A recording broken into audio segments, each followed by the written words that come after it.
Assalamualaikum warahmatullahi wabarakatuh. Bismillah, alhamdulillah, wassalatu wassalamu ala rasulillah wa ala alihi wa sahbihi wa muwalah, amma ba'dah, fala hawla wa la quwwata illa billah. Sobat pelatihan yang semoga selalu dirahmati Allah Subhanahu wa Ta'ala, saya Imam Bukhari kali ini akan menyampaikan tentang paradigma kurikulum merdeka di madrasah.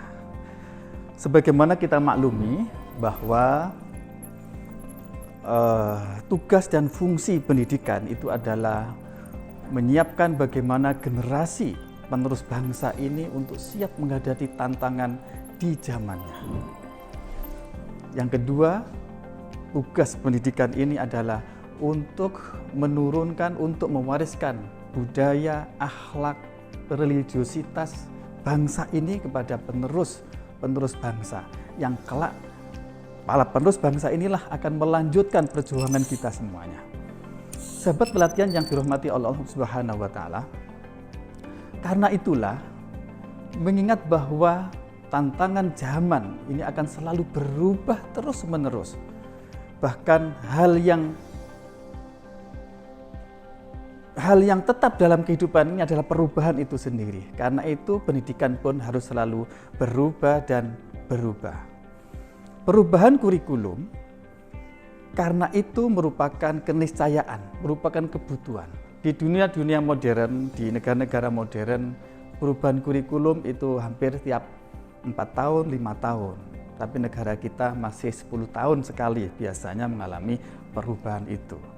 Nah, terkait dengan kurikulum terbaru sekarang, yaitu perubahan kurikulum merdeka di madrasah. Apa, bagaimana, kenapa kurikulum merdeka di madrasah ini kemudian dimunculkan, maka akan kita bahas dalam kesempatan ini. Sahabat pelatihan yang berbahagia, produk yang ingin diciptakan dari perubahan kurikulum ini adalah bagaimana kita akan menghasilkan lulusan yang siap untuk memerankan diri di zamannya. Namun tetap religius dan tidak lepas dari akar budaya bangsa ini. Memerankan diri di zamannya artinya bahwa anak-anak ini nanti kelak pada zamannya dia diharapkan bisa memerankan kehidupannya ini untuk membangun kesejahteraan umat manusia ini. Itu yang kemudian disebut dengan khalifatullah fil ard. Namun khalifatullah fil ard saja tidak cukup, harus dibarengi dengan menjadi ibadatullah, menjadi hamba Allah yang baik. Nah, mengawinkan antara menjadi khalifatullah fil ard dan menjadi ibadatullah fil ard, inilah kemudian ingin dicapai dengan pendidikan di madrasah. Namun demikian, tentu kita tidak menginginkan anak-anak kita, murid-murid kita belajar di madrasah, mendalami ilmu agama itu kemudian lepas dari akar budayanya. Lantas dia menjadi orang asing di negaranya sendiri. Karena itu tugas kurikulum, tugas pendidikan madrasah kita adalah bagaimana mewariskan budaya bangsa itu kepada para peserta didik kita. Nah, sahabat pelatihan yang dirahmati Allah Subhanahu wa Ta'ala, kita tahu bahwa tantangan dunia baru itu begitu cepat perubahan dan perkembangannya. Bahkan OECD dalam penelitiannya menyatakan bahwa perubahan dunia begitu cepat kalau pendidikan kita, dunia pendidikan madrasah kita tidak mengikuti perkembangan itu, maka bisa jadi madrasah kita akan ditinggalkan oleh umat ini. Namun kalau itu yang terjadi, kita bisa bayangkan bagaimana nasib anak-anak kita untuk bisa menghadapi tantangan di zaman itu. Nah, yang menarik dari pernyataan OECD ini adalah bahwa dunia modern, ekonomi global sekarang ini itu tidak lagi menghargai Anda karena apa yang Anda ketahui. Tapi lebih jauh dari itu, dunia modern, ekonomi global lebih menghargai Anda karena apa yang bisa kamu lakukan dengan pengetahuan itu. Ini artinya apa? Artinya kalau guru-guru kita dalam mengelola pembelajaran dalam mengajar anak-anak itu fokusnya hanya berhenti pada pengetahuan saja, maka akan ditinggalkan oleh anak-anak kita, oleh zaman itu sendiri. Kenapa? Karena dunia internet sudah menyediakan semua hal. Coba, apa sih yang tidak bisa dijawab oleh internet sekarang itu? Coba, pertanyaan apa yang nggak bisa dijawab oleh internet, dunia internet? Semuanya ada. Misalnya kita ingin mendapatkan penjelasan tentang bagaimana cara memasak rendang yang paling enak. Kita tinggal klik, di internet sudah menyediakan jawabannya begitu komplit. Ini artinya apa sekali lagi, saudara-saudara, sahabat-sahabat pelatihan? Kalau guru fokus hanya transfer pengetahuan, maka akan ditinggal oleh zaman itu sendiri. Tapi harus ada sesuatu yang lebih penting dari sekedar pengetahuan, yaitu karakter, kompetensi, keterampilan-keterampilan untuk menghadapi tantangan di zamannya. Lalu pertanyaannya adalah, keterampilan-keterampilan apa saja yang dibutuhkan oleh anak-anak kita kelak untuk menghadapi tantangan di zamannya? Menurut penelitian, termasuk penelitian dari OECD, itu setidaknya ada 12 keterampilan kecakapan yang mendasar sekali, yang ini diperkirakan akan sangat diperlukan bagi anak-anak kita ketika menghadapi tantangan abad 21 itu. Yang pertama adalah critical thinking. Bagaimana membentuk anak-anak kita dapat berpikir kritis. Berpikir yang tidak takut salah, berpikir yang bahkan out of the box. Berpikir yang tidak hanya tekstual, tapi kemudian dikontekstualkan dengan situasi kondisi yang ada. Dari berpikir kritis itu diharapkan kemudian muncul kreativitas. Selalu punya cara baru untuk menghadapi situasi sulit. Itulah salah satu ciri dari creativity itu. Namun demikian, sahabat pelatihan, critical thinking, kemudian kreativitas, kalau tidak mampu dikomunikasikan dengan orang lain, kemudian dapat dikerjasamakan dengan orang lain, akan mandek pada diri dia sendiri dan kemudian tidak akan menghasilkan apa-apa perubahan yang diharapkan dalam menghadapi tantangan abad 21 itu. Maka diperlukan keterampilan, yaitu keterampilan untuk berkolaborasi, bekerja sama dengan orang lain. Bekerja sama tentu berbeda konsepnya dengan sama-sama kerja. Bekerja sama artinya dapat bekerja bersama orang lain yang saling melengkapi, kekurangan seseorang dilengkapi dengan kelebihan orang lain, dan itu kerjasama untuk menuju satu tujuan. Disitulah ada nilai gotong royong. Kalau bahasa kita sering digunakan bahasa gotong royong, kolaborasi. Nah, untuk bisa kolaborasi diperlukan komunikasi.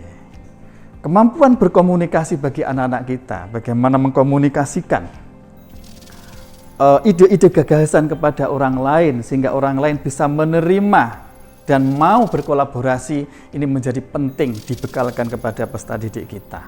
Jadi 4C ini akan dibentuk melalui proses pembelajaran yang dipandu dengan kurikulumnya, akan dibentuk dalam diri anak-anak kita untuk dipersiapkan menghadapi tantangan abad 21.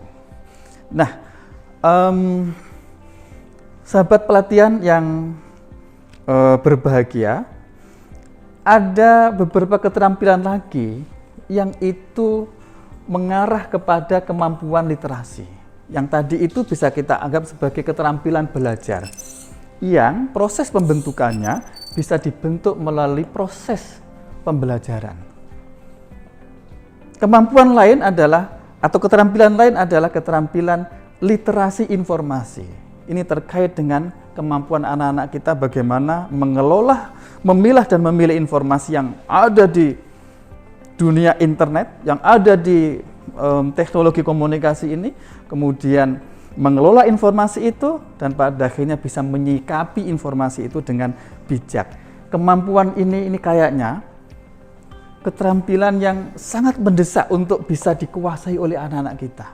Kenapa? Karena betapa hari-hari ini derasnya informasi melalui media-media yang berkembang, termasuk media sosial, itu luar biasa. Kalau sekali lagi anak-anak kita tidak dibekali kemampuan untuk mengelola informasi itu, bisa jadi anak-anak kita terjebak di dalam informasi-informasi yang justru merugikan kepada dirinya sendiri. Jadi anak-anak kita sekali lagi perlu dibekali bagaimana memilah dan memilih informasi, kemudian mengolah informasi itu untuk kemudian merespon informasi itu lebih bijaksana. Berikutnya, keterampilan dasar yang perlu kita tanamkan kepada peserta didik kita adalah literasi media. Ini terkait dengan bagaimana anak-anak kita menggunakan media, termasuk media sosial tentunya, menggunakan alat-alat teknologi, ini bersambung dengan kemampuan berikutnya, yaitu literasi teknologi. Tidak sekedar bagaimana menggunakan teknologi, syukur-syukur anak-anak kita siapkan untuk bisa menciptakan teknologi baru yang lebih bermanfaat bagi anak-anak kita.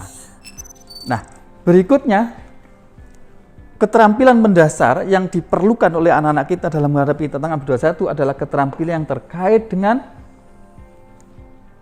keterampilan bagaimana menjalani hidup dan karakter. Karakter inilah nanti kelak akan mengendalikan bagaimana peserta didik kita menggunakan kemampuan critical thinking dan kemampuan menggunakan teknologi itu. Kita bayangkan bagaimana kalau anaknya cerdas, kreatif, pandai menggunakan teknologi, ternyata tidak berkarakter. Karena itu karakter menjadi sangat penting di dalam pendidikan kita. Nah, karakter yang dibutuhkan adalah fleksibel, tidak kaku, karakter kepemimpinan untuk bisa mengendalikan, mempengaruhi orang lain ke jalan yang benar, kemampuan untuk berinisiatif, kemampuan untuk productivity, untuk memproduk karya-karya yang bermanfaat bagi orang lain, dan kemampuan social skill atau kemampuan bersosialisasi. Apalah artinya kemampuan semua ini kalau tidak ditunjang dengan kemampuan bersosialisasi? Kita bayangkan anak yang cerdas, kreatif, inovatif, komunikatif, ternyata hanya untuk dirinya sendiri, tidak bisa bergaul dengan orang lain. Padahal di abad sekarang ini hampir tidak ada siapapun yang berhasil tanpa berkolaborasi, tanpa bersosialisasi dengan siapapun. Ketika kemampuan-kemampuan tadi itu kemudian kita komunikasikan dalam skup sosial tertentu, maka kemampuan ini akan bermanfaat kepada orang lain secara luas. Itulah yang kemudian oleh Kanjeng Nabi disebutkan khairun nas anfa'uhum linnas. Sebaik-baik manusia adalah siapa yang paling bermanfaat bagi orang lain. Nah, sobat pelatihan yang berbahagia, tadi sudah kita bahas terkait dengan bagaimana tantangan dunia baru ke depan. Kemudian keterampilan-keterampilan apa yang dibutuhkan bagi anak-anak kita untuk menghadapi tantangan-tantangan itu. Sekian dulu kita akhiri, nanti kita lanjutkan dalam sesi terkait dengan kita lihat bagaimana praktek pembelajaran selama terjadi. Sekian dulu, semoga bermanfaat. Akhirul kalam. Wassalamualaikum warahmatullahi wabarakatuh.